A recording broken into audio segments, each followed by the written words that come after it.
You're listening to On Target with Larry Sparano, your source for what is, not what other media tell you it is. Unbiased, unafraid, and always on target. Hello again. We're interviewing Sam Faddis, former CIA agent and prolific book author here on WKCV 103.5 FM in Pennsylvania at Keystone College. Sam, welcome back. And the last time we left off talking about American bungling of foreign operations and foreign policy. Case in point, what happened in Iraq following the invasion and the chaotic aftermath, and you say that was a mess that could have been avoided if we understood the culture more and had a better plan. Just recapping before we get into new territory on that. Why was it bungled, and how could it have been prevented from being bungled? Right. Well, great to be here. The plan for taking down Saddam Hussein, leaving aside the justification that we talked about last time, how the war was justified. The plan ultimately went reasonably well. I mean, in effect, Saddam was in fact deposed. The war was over in relatively short fashion. American casualties were incredibly light. So this, to me, is an example of the necessity for, prior to the initiation of hostilities or any other action, having a very clear understanding of what your objectives are, what our national interest is, what our objectives are. In other words, what does victory look like? When are we done? What are we doing then? When are we coming home? So the objective was to get rid of Saddam Hussein because Saddam Hussein was, whether it's about WMDs or more generally, a threat to world peace and a threat to stability in the Middle East. And you told us the last time it didn't matter whether we found WMDs. The decision to invade had already been made. Decision to invade had been made long before that. In any case, I think there's not necessarily anything inherently irrational about saying, here's Saddam Hussein, he's a threat to world peace, he's a threat to stability in the Middle East, let's get rid of him. I'm not saying that's the only possible conclusion. I'm saying, okay, that's all right, we made that decision. We just did it. He's gone. The regime has been removed from power. Objective achieved. But now, so what is our objective? Well, I mean, this is back to my point. What are your objectives before you go in? If that was the objective, we just won. Now the next step is ensure some stability and go home, right? Leaving in place a friendly government. Instead, with as far as I can tell, virtually no discussion, no thought as to the consequences, we undertake a completely different mission, which is the transformation of Iraq. We are going to take a place that's never had democratic government, never had any tradition of democratic rule, that is an artificial creation of European powers that's been ruled by dictators for decades, and we're going to transform it. So we dismantled the entire government structure. We fired every guy working for the police, the intelligence, and so forth. Because even infrastructure, right? Keeping the power plants because running. what we said was, if you were a member of the Ba'ath Party, which was the political party theoretically supporting Saddam Hussein, it is in fact a creation of him. But if you remember the Ba'ath Party, you can't hold a government position. Okay, well, to hold a government position under Saddam, you were required to be a member of the Ba'ath Party. Doesn't matter if you hate him and want him dead. You can't get the job without signing up. So that means you fired every government employee in the country, and you are forbidding them to return to work. We simultaneously disbanded the entire military and said the same thing to them. So you fired all the fire departments, all the police departments, the entire army, all the security services, and you said they can never hold positions again. So not only are they unemployed, well, now not only don't you have their services, but they're now penniless and walled out. So you took most of those guys were as happy as we were that Saddam was gone, as an individual that Saddam was gone. You now turn them into your enemies. Most of them, by the way, you didn't kill most of the people in the military. They just took their guns and went home. And now every single one of them doesn't have a job and has a reason to join an insurgency and go to war against you. You could have appointed a Sunni general to replace Saddam as an interim ruler, called back the military. They would have been working for you now, and in an orderly fashion gone home and let the Iraqis sort out what they did. So we created a firestorm that was unnecessary. So how could it have been so unplanned, so unforeseen, so incompetent an approach? How could that happen? Well, clearly no planning process on that going on back home. And I'm laughing not because it's funny, but because I agree with you, even after all these years, it is so hard to fathom that decisions that were so catastrophic and so momentous were made so cavalierly and devoid of input. Was it a matter of the neocons getting a hold of the ear of Bush Jr.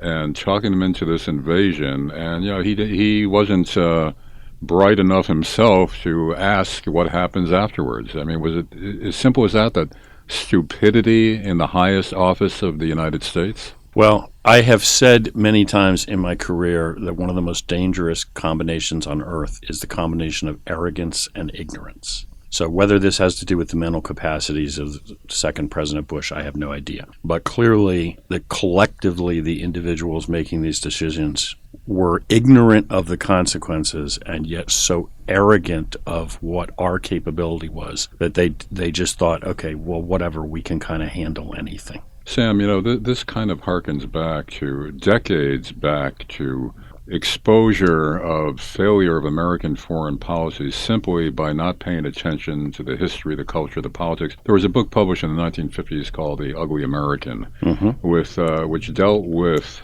how ambassadors would be appointed. They're really political plums given to big donors, big supporters of various parties. These people didn't necessarily have any idea of the culture, the history, let alone even the language. Most of them didn't even speak the language of the countries they went to unless it was an English-speaking country.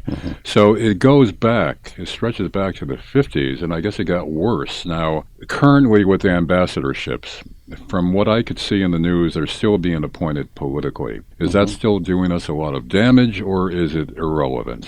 So typically the way this works is if you look at the ambassadorships around the world, you will have a mix of foreign service officers and political appointees. So foreign service officers, technical term for American diplomats. So you will have a certain number of ambassadors who are in fact foreign service officers who are career diplomats who have risen and been appointed as ambassadors. And then you will have a sizable number of political appointees, meaning individuals who have no background necessarily in anything that has to do with foreign policy, who were appointed usually because they helped get the president elected. And those are usually the top people, the top ambassador, the ambassador. The bigger the place is and the more prestigious the place is and the better the quality of life, the more likely you're going to have a political appointee. For part of it is personal preference. That's where they want to go. They want to go to Paris. They don't want to go to Ouagadougou. So are they really in charge and giving orders and misguiding the professional underlings, the State Department employed, the professional diplomats who know something about the countries? So in other words, do they come there and botch it up, or are they mere figureheads, such as you hear stories in the Army from soldiers that although you get some wet behind the ears kid out of one of the military schools coming in as the titular head, it's really the sergeant who's in charge, and he's deferred to. So is it that kind of situation, or do these politically appointed ambassadors, totally ignorant of the countries that they're supposed to be ambassadors for, are they the ones that are really controlling things, the underlings, the professional underlings, and screwing things up? Yeah, so I would say that it depends on what country you're talking about. So you're going to have a certain number of ambassadors that used to be the governor of name a big state that was key to getting the president elected, and that what their focus is on living in the ambassador's residence, which is usually a mansion, living the good life, having big parties, and they're almost completely irrelevant to what the hell is happening. You're also going to have a certain number that come in totally ignorant and nonetheless actually put their hands on the machine, don't listen to anybody, and start making catastrophic decisions. I will add this, the Foreign Service, the career diplomats are typically very, very knowledgeable, and some of them are very, very effective. Some of them, in my opinion, kind of fall in love with the country to which they're posted, and after a while it's hard to tell whether they're working for us or for the Saudis or somebody else. Interesting. But so sometimes a political appointee can be a good thing, but yeah, it can also be a disaster. It can also be a guy who just has absolutely no clue what's happening, and he's going to go sit down with the foreign minister of name a country who's going to wine him and dine him and blow smoke, and the next thing you know, we're going to be doing things that are disastrous for American interests. Ignoring the professionals underneath him, the career diplomats who might know better. Ignoring the career diplomats, ignoring all of the intelligence CIA is providing, ignoring all kinds of things. Well, is that the norm, or is it a rare occurrence? Is that what usually happens? I would say that with a political appointee, the norm is that they come in with preconceived notions about the country, and it's very hard to educate them. It's very hard, and those preconceived notions may be based largely on ignorance. They have an idea of what's going on, and it's very, very hard for you to convince them. So, for instance, looking at it from a CIA perspective, which is, my life. The ambassador, this political appointee, goes and he talks to the king or the president or wherever we are. And what he gets is the party line that the country wants to feed him. We know in CIA from our sources that everything he was just told at a meeting is a complete lie, that he's being played, that there is a deliberate effort underway, that he's being fed a fiction. We're confronting country X over support for terrorism, and the king assures him that that's all a vicious rumor. Well, I've got 20 sources that can give you chapter and verse on it. Very hard to convince that political appointee that he should listen to us. Very hard to convince him that just because you were a great politician back in Nebraska doesn't mean you know anything about the Middle East. So what happens in a case like that? Do the professional staff go above his head and inform Washington that this politically appointed ambassador is really misguided and could be very damaging, or do they just kowtow to him because he's their superior? What happens? Well, it's going to be difficult to go over the head of any ambassador, but in all likelihood, the people within the Department of State are not going over his head. So if you're sitting in an embassy, there are multiple agencies in an embassy, and one of those agencies is going to be the CIA. I'm not going to go into any more detail about that, but that's representation. CIA people in the country technically work for the ambassador as well. In reality, they have their own communication channels and a certain degree of independence from the ambassador. Is it possible CIA tries to take things up and deal with it in Washington above the ambassador's head? Yeah, it's possible, but now we're bound to office politics, right? If I'm talking to the ambassador and I'm the chief of station and I just went over his head to Washington, D.C., I could do that and I might win. My relations with the ambassador will never be the same after I did that, so you're not going to do that all day, every day, unless you're willing to pay the price. So you're saying that in most cases, even the CIA defers to an incompetent ambassador? Well, they may be forced to, in effect, register their objections and then defer because he is, in fact, the chief of mission. So an ambassador by law is the president's representative of the United States of America on the ground. So legally, formally, everybody works for him. So if you're going to take that above his head, you're going to have a fight between 800-pound gorillas back in Washington, D.C., but it will not be ugly. You can't just step over him.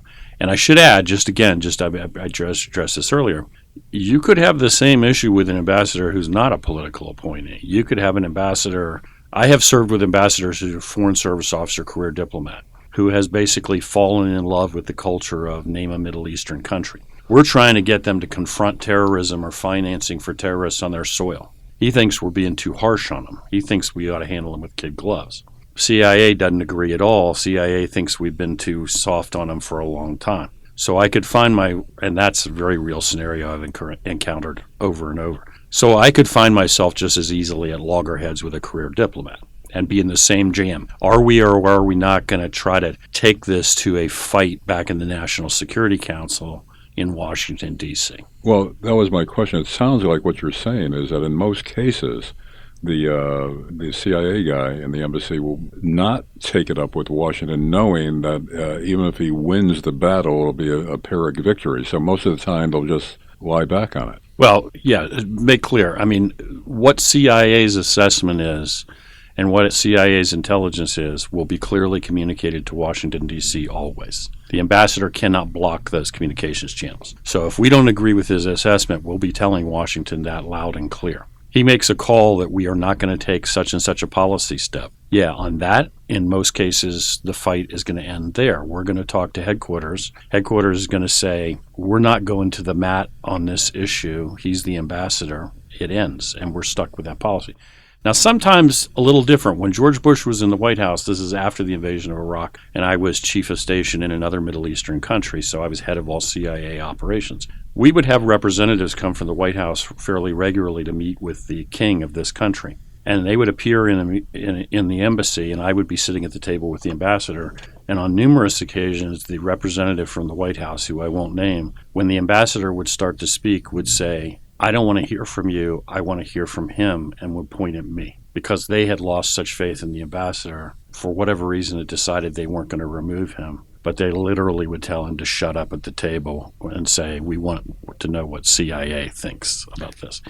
That's a very uncomfortable situation because when they're all gone, you're still working for the ambassador who was just... But how unusual a situation is, that's what I'm asking. That's pretty unusual. So, in other words, in most cases, an ambassador could really, through misunderstanding, incompetence, arrogance, or too much sympathy with the country that he's representing, all of those factors could be at work, and in most cases, he'll have his way and damage will be done. 100%, until such time as he is removed by the administration. Typical situation. So the president sent him or her as literally the president's representative on the ground and is formally, legally the chief of mission. And that is not a minor thing. And therefore, yes, that ambassador can do potentially all kinds of damage before they are removed. And if they were put there, back to your central thrust about political appointees, I think, if they were put there because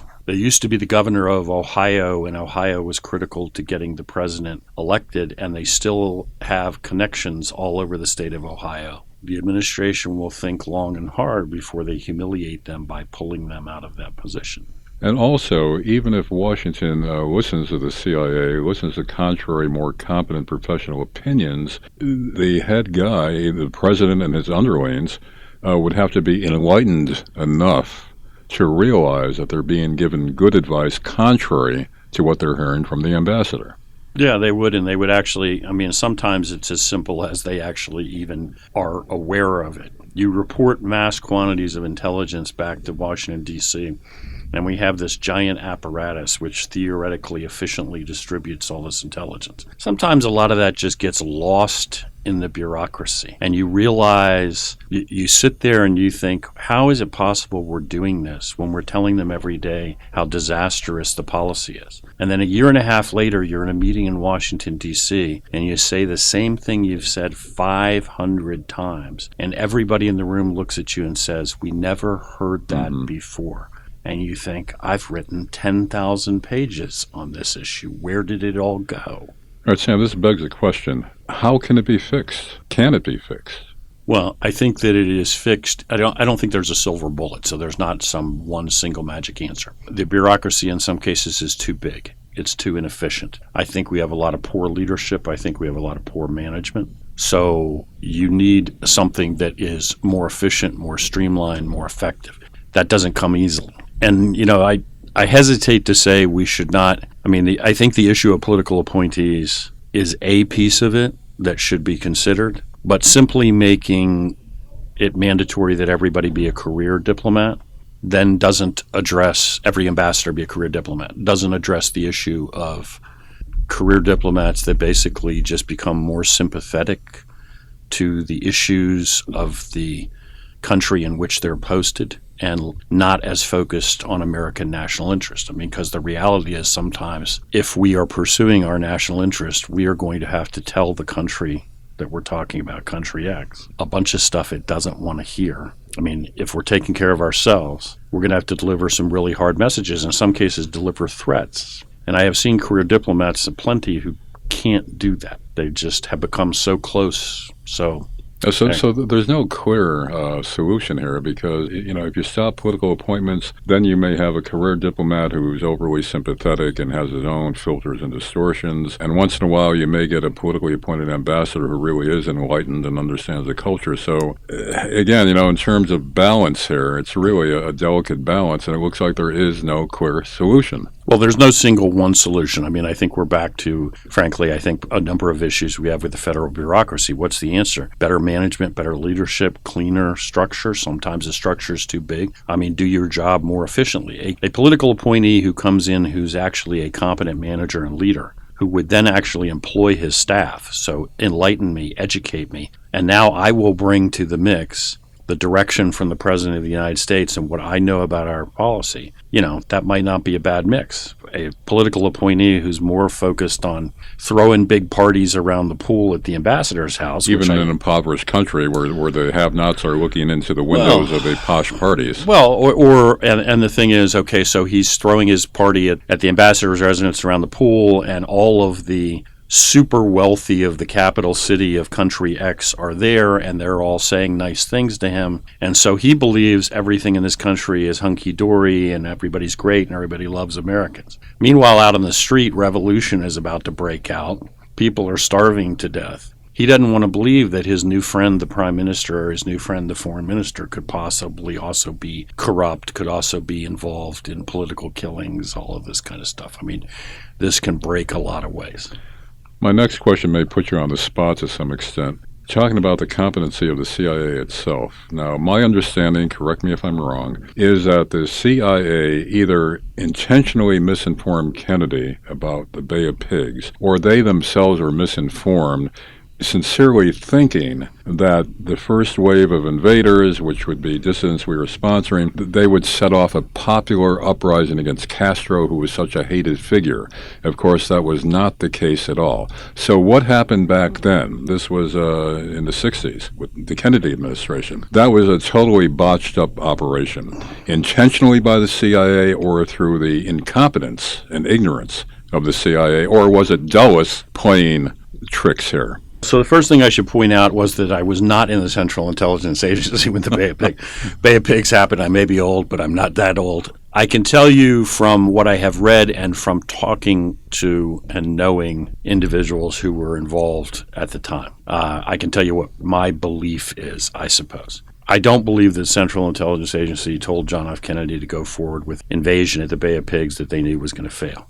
I believe that they thought that it would succeed. I believe that that was clearly not only a wrong conclusion, but it wasn't just that it didn't go the way they wanted. There was no real, objectively, the intelligence did not exist to justify that conclusion. Let me put it that way. It was a grotesquely, overly optimistic assessment. And how did that happen? With professionals in the CIA? Well, I mean, the CIA is by no means perfect. I've written extensively on the need for reform in the Central Intelligence Agency. Look, I think Fidel Castro took over. Once upon a time, prior to Fidel Castro, it's Latin America, it's dictatorships. Everything seems, from our standpoint, on some level to be just fine.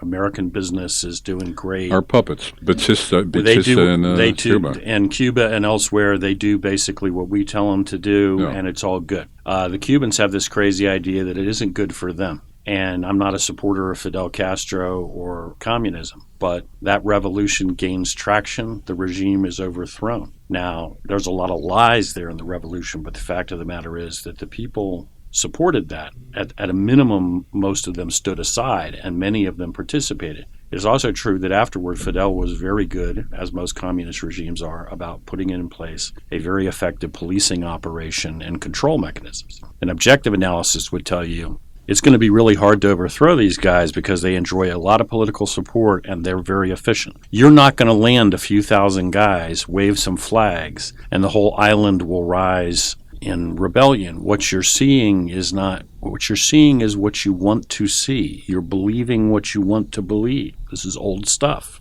I get it that you were surprised by Fidel. That's your problem. These guys are going to get slaughtered no matter what on the beach. Now, Kennedy made it worse at some point by pulling air cover. That was worse probably in terms of what happened on the beach. I don't think ultimately it changed what was a foregone conclusion. You were not going to trigger a revolt. And isn't it partly because under Castro, despite his dictatorship, whatever, the communist rule, despite all that, he really did improve the lot of the peasants, of the underlings, who were getting crumbs while the mafia was getting rich on the casinos or the hotel industry, while the United Fruit was getting rich, and the peasants had crumbs. So under Castro, despite the repression that came about later, initially peasants had it better. That there was nobody was starving, although nobody was dining on steak every night. He expanded education, healthcare, so they had a much better deal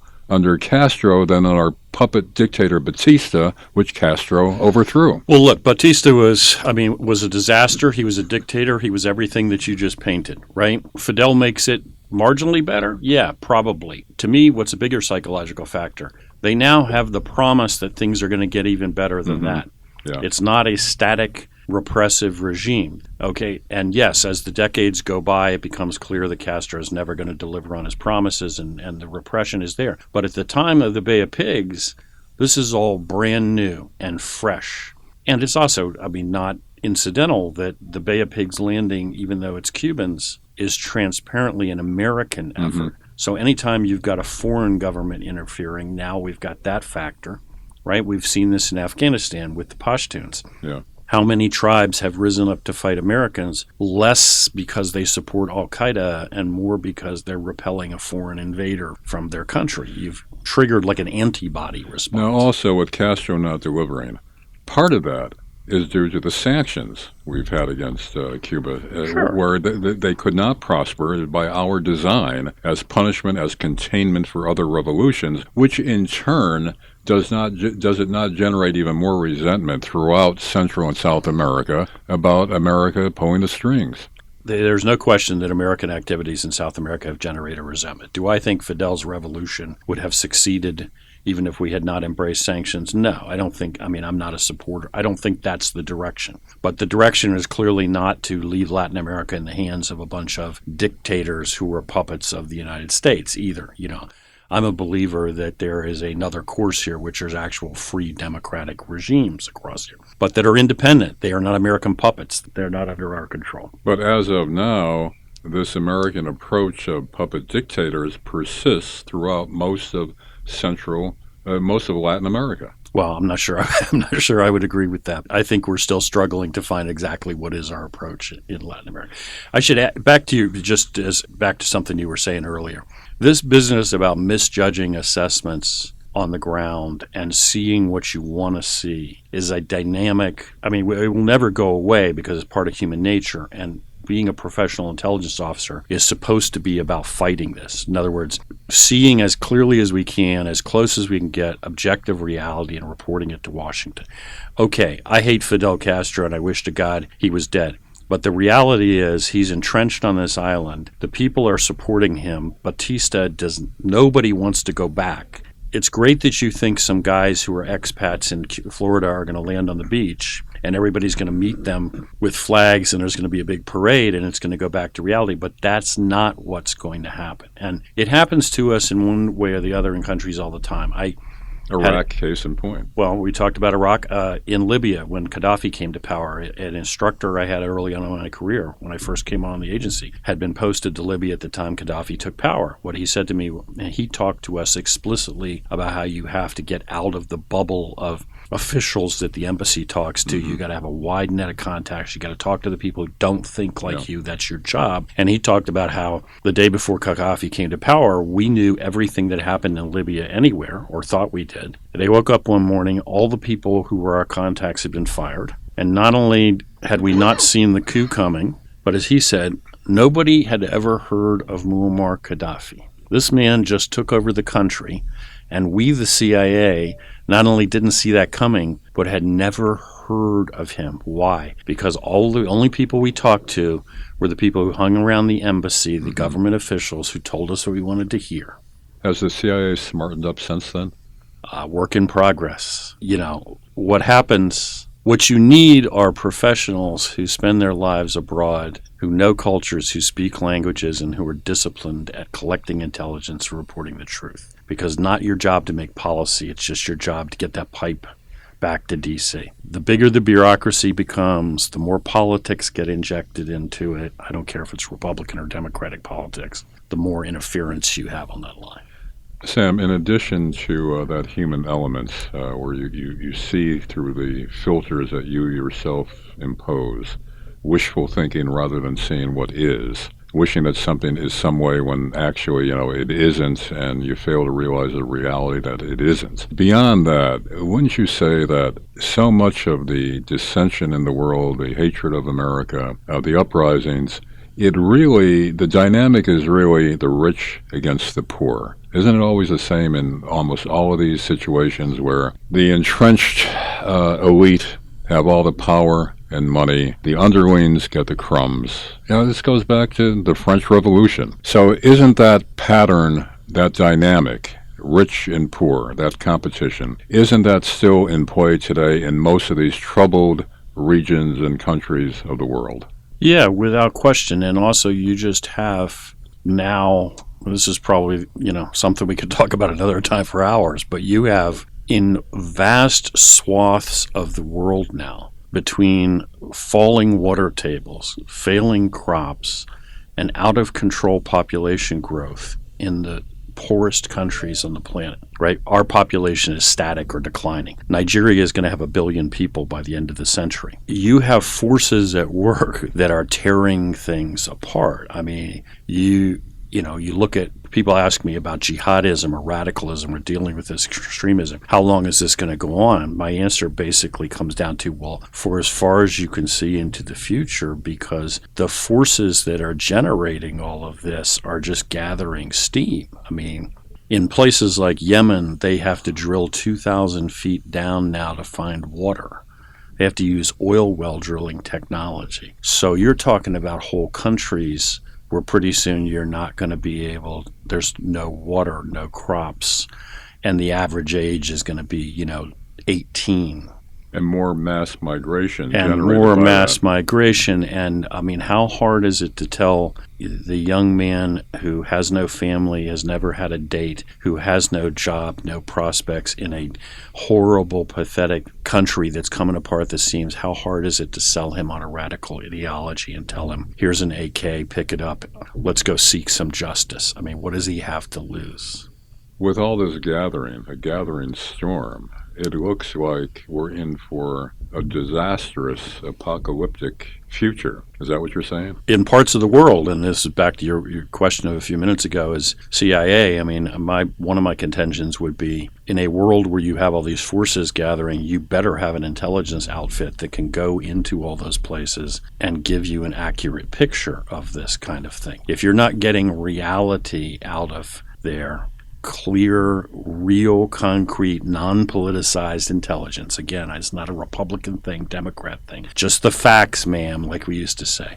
You're in trouble. But what I'm saying is, even if you improve the intelligence gathering and see things as they really are, that's only a stopgap measure against this tidal wave of increased population, diminishing resources, climatic changes, all creating even more resentment, more rebellion. I mean, it sounds like we're heading towards something that is unfixable, no matter how good the intelligence is. There is no way on earth I say this all the time when I'm talking to groups and I'm talking about foreign policy, national security policy. People start with the idea that, okay, so what are we supposed to do about it? How are we supposed to fix it? And I'm now talking in a U.S. context. And my answer is, there isn't anything you're going to do. Which doesn't mean we shouldn't ever do anything anywhere. That's not what I'm saying. I'm not saying we should just become callous and cold. We can do what we can do. You are not going to change the reality of what's going to happen and already is happening in sub-Saharan Africa. You are not going to stop that.